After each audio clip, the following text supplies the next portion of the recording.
continuación viene la presentación de la doctora Yolanda Fernández. Y ella va a tocar el tema de geomática y ciencia de datos. Ella es profesora investigadora titular del programa de cómputo aplicado aquí en el Colegio de Posgraduados. Lleva muchísimos años en este tema y esperemos que sea de su agrado. ¿Sí, doctora? No sé, estoy encendido, creo que sí, ¿verdad? Muchas gracias, buenas tardes por estar aquí. Miren, cuando se decidió que se iba a hacer este evento, había ya algunas propuestas de tesis que se han hecho, etcétera, pero consideré que no había mucho conocimiento en general sobre qué involucra todo esto de la ciencia de datos, ¿no? Los chicos que entran al programa de estadística, pues vienen a empaparse de toda la metodología que en un momento dado se puede usar. Los de cómputo vienen también a aprender el aprendizaje de máquina, los que era el doctor Juan González.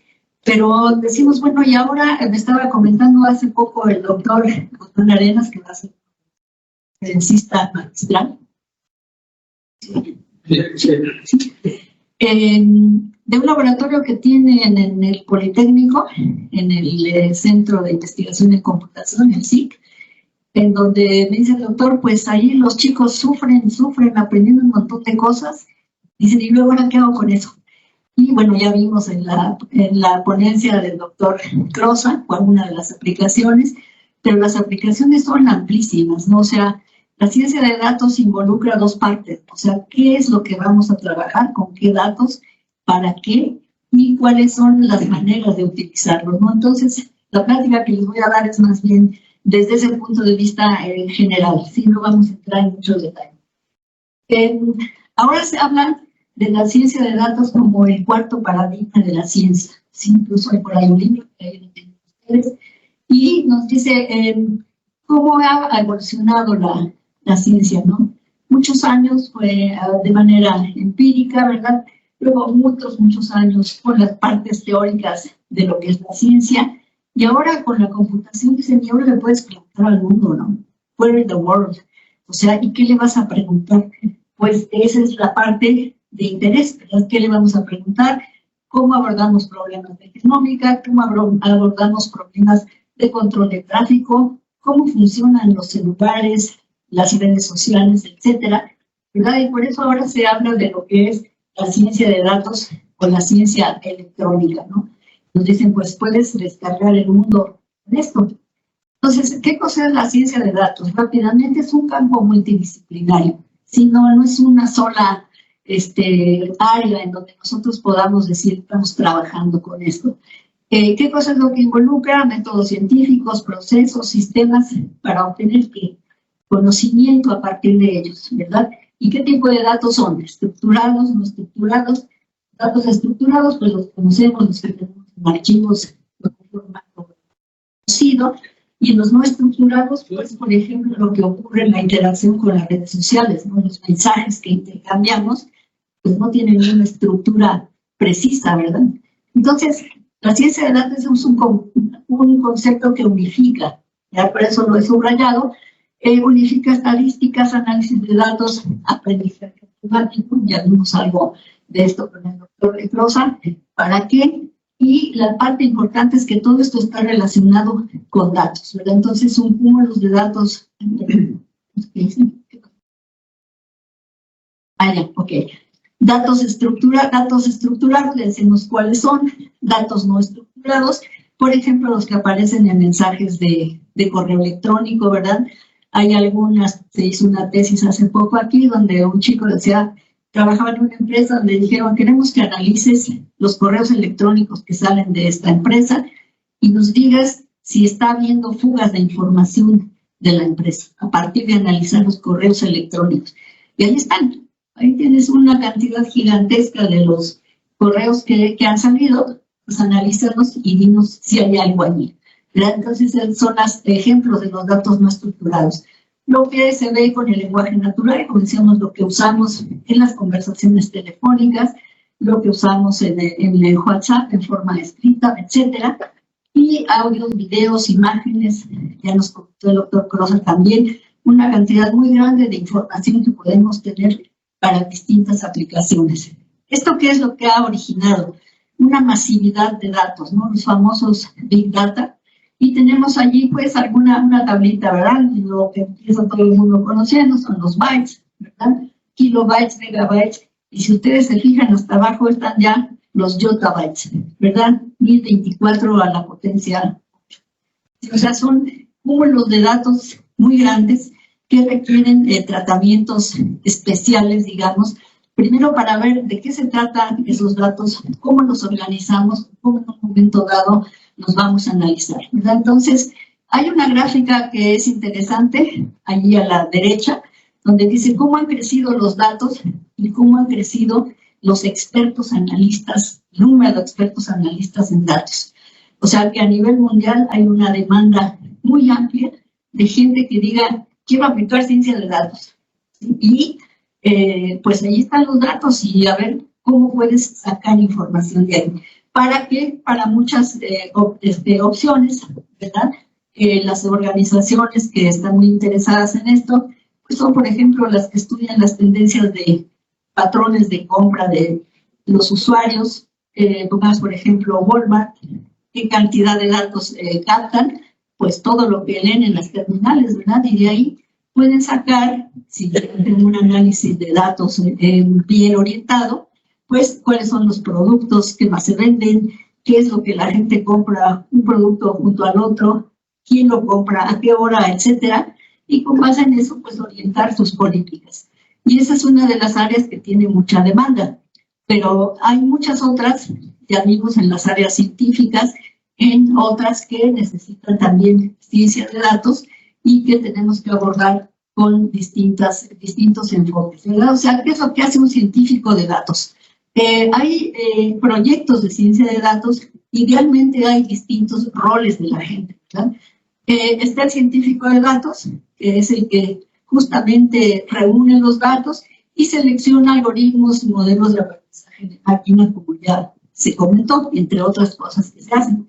Está el ingeniero de datos, ¿verdad? Es el que ya entra con más conocimiento a hacer el manejo de datos en el software, en qué plataformas, cuáles son los algoritmos, cuáles son los modelos de aprendizaje, cómo se integran. Y luego están los expertos también en visualización, ¿verdad? Los que nos dicen visualmente esto es lo que hemos encontrado, ¿verdad? Y el dueño del proceso, el que gestiona un proyecto. ¿Por qué se hace toda esta diferencia de lo que serían los roles en un experto? Porque realmente el científico debe de tener un científico ideal, digamos, porque tal vez no hay alguno que sepa de todo, ¿no? Pero el ideal, digamos, ¿qué sabe?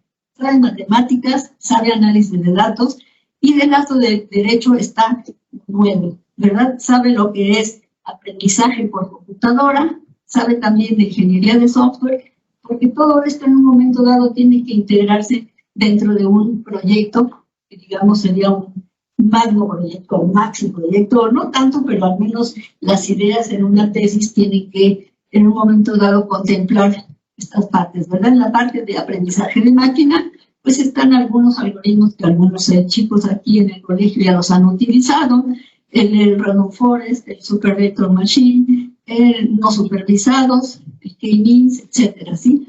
Y del lado de ingeniería de software, pues también tenemos por aquí algún curso donde se aborda cómo organizar lo que es el desarrollo de un proyecto de software. Entonces, idealmente, esto se hace con un equipo humano. Decimos, no hay una sola persona que vaya a hacer todo, aunque si lo hacen en un proyecto de tesis pequeño, pues tendrá que hacer, digo pequeño por el alcance y por el tiempo, pues tendrá que abordar algunas de estas cosas, ¿verdad? Entonces, a veces los chicos que entran a estadística, ¿y para qué queremos todo eso? Toda esa batería de cursos de estadística, de matemáticas, etcétera. De hecho, el examen de matemáticas para ingresar al posgrado de estadística no es tan sencillo, de lo que yo he sabido, ¿no? No les va. Bien, y luego tenemos, ahora, ¿con qué lo hacemos? Pues hay una cantidad de lenguajes, de herramientas, de plataformas que en un momento dado se pueden utilizar, ¿verdad? Que algunas no son tan costosas, algunas pueden incorporarse con relativamente bajo costo. Se requieren algunas computadoras mínimo con una tarjeta, una unidad de procesamiento gráfico, ¿verdad? Las famosas GPUs. Y todo esto para, en un momento dado, pues tener con qué vamos a trabajar, ¿verdad? En cuanto a lenguajes, pues aquí los estudiantes aprenden Python, aprenden otros sistemas de análisis estadístico, pero el universo es amplio, ¿no? Entonces, ahí ustedes pueden ver, es una referencia donde saqué esto. Y ahora, en el área de percepción remota, el área de geomática. O sea, ¿qué es geomática? Ahí tenemos una lámina a la izquierda que ilustra más o menos de qué se trata la geomática, ¿sí? Involucra en el centro sistemas de información geográficos, pero en la periferia hay distintas partes, ¿verdad? Cuestiones de matemáticas, de física, y todo lo que es del lado izquierdo, la tecnología satelital, los drones también, ¿verdad? Que captan información. ¿Y para qué hacemos todo eso? ¿Verdad? Del lado derecho, todo lo que es computación, manejo de bases de datos, y en la parte de abajo, en la amarilla, pues las aplicaciones, ¿verdad? Manejo de datos espaciales en agricultura, que lo vemos en la parte hasta abajo, sensores remotos también en agricultura, etcétera. ¿Y esto para qué lo queremos? Para estudiar a través de percepción remota, haciendo uso de la computación, pues distintos problemas que podemos abordar, ¿verdad? Algunos muy de mucha presión actualmente, que son, por ejemplo, los retos del cambio climático.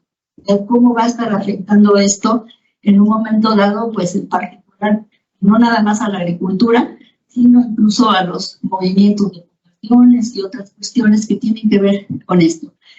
Los incendios forestales, ¿verdad? Entonces, se unifican estas dos partes, la geomática y los retos, ¿verdad? Porque queremos abordar estos problemas, estudiarlos, poder predecir y cómo se está haciendo esto ahora, a diferencia de cómo se hacía hace algunos años todavía. Pues utilizando simplemente, bueno, no simplemente digo, utilizando estas cuestiones del aprendizaje de máquina, que es parte de la inteligencia artificial más general, ¿verdad? A través de estas herramientas, pues vamos a poder aprender, predecir, aportar y sobre todo adelantar algunas decisiones, sobre todo en las cuestiones que tienen que ver con el ambiente. Entonces, los flujos de datos nacionales y globales, o sea, decimos, ¿de dónde vamos a sacar estos datos? Pues los datos hay muchísimos, ¿no? En inglés le ponen data streams, porque hay una gran cantidad de datos que están disponibles, que podemos utilizar, descargarlos, ¿verdad? ¿De qué tipo? Que son los que vamos a necesitar para estas aplicaciones. Pues datos climatológicos, ¿verdad? Provenientes de estaciones meteorológicas, datos que vienen de imágenes satelitales. Ahora hay una gran cantidad de imágenes, principalmente de la Unión Europea, aunque hay otras gratuitas que se pueden descargar, ¿verdad? Los acervos públicos gubernamentales, por ejemplo, la información que colecta México, el INEGI, ¿verdad? Datos demográficos, económicos, indicadores socioeconómicos, etcétera. Entonces, por datos no quedan, ¿verdad? Pero hay que considerar entonces también como paso principal la calidad de los datos, ¿verdad? Cuestiones de privacidad, que es lo que ahora está muy de moda, por ejemplo, en la cuestión lo que ocupan los bancos, ¿verdad? Hasta dónde, cuando yo hago una transacción, el banco puede derivar muchas cosas acerca de mí, y la seguridad, ¿verdad? Hasta dónde en un momento dado lo que está en estas bases de datos tiene que ver con las conclusiones que yo pueda sacar. Entonces, la geomática y la ciencia de datos tienen mucho que hacer juntas, ¿no? Podemos pensar, hay de hecho pasos del ciclo de aprendizaje de máquina, se puede centrar en modelos que ya existen o centrado en los datos. Y aquí les puse esa lámina si les interesa después ver. De aquí lo que importa son los criterios de calidad, o sea, con qué datos vamos a trabajar, cuán diversos son, cómo vamos a manejar esa diversidad, la consistencia, son datos sesgados, insesgados, etcétera, para lo que nosotros en un momento dado queramos hacer. Decíamos los datos, ¿no, verdad? No. Los datos o estos que les menciono, los flujos de datos o data streams, pues están en constante evolución. Cada día, por ejemplo, lo que los bancos juntan de información, pues es importante, ¿no? Todos los días están juntándose. Pero también los climatológicos, ¿no? Los que captan las estaciones meteorológicas, etcétera.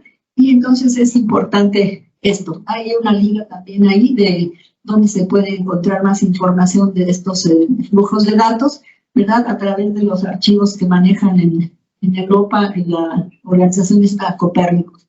Entonces, es importante esto. Creo que esta lámina sí está repetida, ¿verdad? Y hay también algunas organizaciones en Alemania, por ejemplo, el Centro Aeroespacial Alemán, tienen un instituto para tecnología de software. ¿Qué cosa es lo que hacen allí? Pues están revisando todo lo que tiene que ver con ingeniería de software, ¿verdad? Cuáles son las soluciones que presentan retos actualmente y están funcionando en colaboración con proyectos internacionales justamente para estudiar estas cuestiones como el cambio climático, etcétera, a niveles más amplios, ¿no? Que puede ser a nivel de países, a nivel de regiones, continentales, etcétera. Bueno, creo que con esta plática muy rápida, esta lámina es interesante porque ellos están abordando esta cuestión de la ingeniería de software, ¿verdad? Que es importante cómo se va a trabajar con el software. No nada más es comprar el paquete y armarlo, etcétera. En un momento dado se requiere tener un poco más para generar soluciones importantes.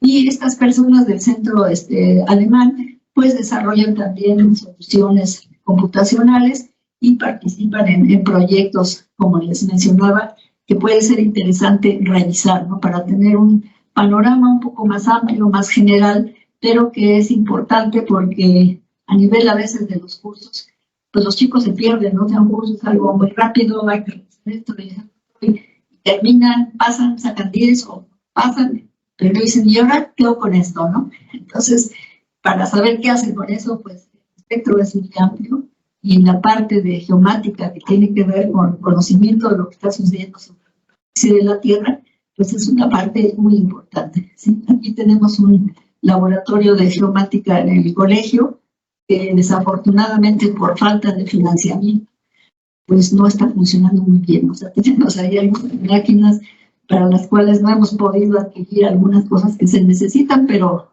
ahí está. Y hay un grupo de varios académicos que están participando en todo lo que es geomática, derivado de una iniciativa que hizo el colegio hace algunos años de las líneas prioritarias de investigación. Las líneas prioritarias de investigación, una de ellas era la de geomática. Entonces, a raíz de eso se formó un grupo interdisciplinario. Hay profesores de neurociencias, de estadística, de computación, de desarrollo rural, que estamos interesados en abordar este tipo de problemas.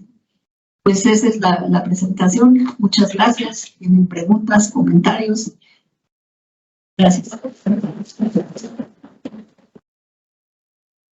Da tiempo para una pregunta, por favor. Si alguien tiene, adelante.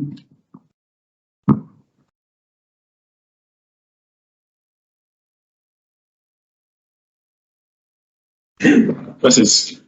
Buenas tardes. Doctora, voy a hacer como una pregunta un poco tonta. Buenas noches. Porque yo lo hago porque estaba leyendo un artículo en esos días que decía, que criticaba la ciencia de datos en sí. ¿En qué se fundamenta en términos epistemológicos la ciencia de datos? Porque yo a veces lo ocupo para cuestiones sociales, pero la ciencia social, o sea, con todo tipo de ciencia, lo que tratan de hacer es predecir y explicar, y más o menos hace el descubrimiento. Y la ciencia de datos lo que hace ahí es meterse en ese tipo de ciencia para tomar esos datos, para hacer predicciones y analizar. Porque el artículo que leía mencionaba, ¿por qué estamos diciendo ciencia para análisis de información? Si es ese, por ejemplo, podría ser que la ciencia de datos se enfoca en descubrir nuevos algoritmos para predecir cosas. Sí, bueno, pues yo creo que es un neologismo, digamos, porque suena bonito, ¿no? pero efectivamente se fundamenta en cosas que ya existen, ¿no? O sea, que ya han existido desde hace tiempo. El doctor Guzmán Arenas nos va a hablar de los antecedentes que existen en minería de datos, en donde justamente lo que se ha hecho desde hace tiempo es, vamos a explorar datos. ¿De qué datos? De los que sean. Ahora se trata de, les digo, ahora hay mucha proliferación de datos, pero datos en las organizaciones se han estado juntando desde hace muchísimo tiempo, ¿no? Entonces la gente dice ahora, bueno, allí están todos los datos y ahora, ¿qué podemos sacar de ahí? Pues hay que abordarlo desde un punto de vista más científico y decir, vamos a aplicar conocimientos de matemáticas, de estadística, y ahora con las facilidades de cómputo que hay, cómputo en la nube, las tarjetas de procesamiento gráfico, etcétera, podemos analizar todo eso. ¿Para qué? Para obtener conocimiento. ¿En qué campos? En los que haya datos, ahí podemos explorarlos, analizarlos y sacar conclusiones que pueden ser de interés, ¿no? ¿Qué es lo que han hecho? Pues en muchas áreas desde siempre, ¿no? Los científicos sociales siempre han hecho esto basado muchas veces en encuestas, ¿no? Pues encuestas con productores, a ver qué es lo que está pasando, etcétera. Pues ahora se pueden hacer incluso las encuestas por internet, ¿verdad? Les han llegado seguramente a ustedes algunas, y se les puede mandar a cualquier gente para que nos den informes a través de una encuesta. Y eso puede generar bastante información. ¿Y ahora qué hacemos con eso? Ahora, ¿qué queremos saber a partir de esos datos, ¿no? ¿Y con qué lo hacemos? Pues ahí está todo un cúmulo de información. Digo, hay libros, hay sitios, etcétera, de qué podemos hacer ahora con todo eso, que mucho de eso, decíamos, pues ya es conocido. Y como decía el doctor Prosa, pues ahora ¿qué hacemos? Pues ensayamos a ver qué funciona y qué cosa no funciona tan bien. ¿Para qué? Para lo que queremos. El caso del doctor Prosa es muy obvio para qué lo quieren, ¿verdad? Pero igual así se puede uno plantear, ¿y ahora qué hago con todos esos datos? O al revés, quiero saber algo y de dónde saco los datos, ¿no? ¿Cómo los obtengo? Espero que eso conteste la pregunta. Gracias.